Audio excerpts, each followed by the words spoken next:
అండి, అందరికీ నమస్తే.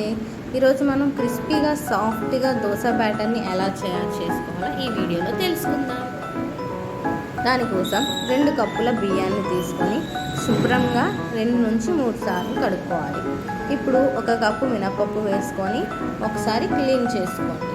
అందులోకి ఇప్పుడు వాటర్ యాడ్ చేసుకొని 1 స్పూన్ శనగపప్పు, 1/2 స్పూన్ మెంతులు వేసి బాగా కలుపుకోండి. ఇది టిప్ అనమాట. దీనివల్ల దోశలు చాలా టేస్టీగా వస్తాయి. ఈ 2 యాడ్ చేయడం వల్ల.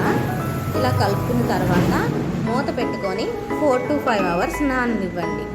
ఇలా పప్పు మొత్తం నానిన తర్వాత శుభ్రంగా 2 సార్లు క్లీన్ చేసుకొని మెత్తగా గ్రైండ్ చేసుకోండి.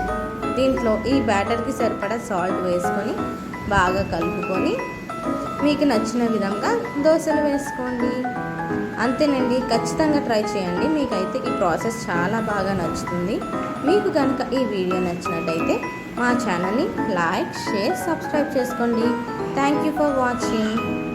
మీరు కనుక ఇంకా మా ఛానల్ని సబ్స్క్రైబ్ చేసుకోకపోతే తొందరగా సబ్స్క్రైబ్ చేసుకోండి.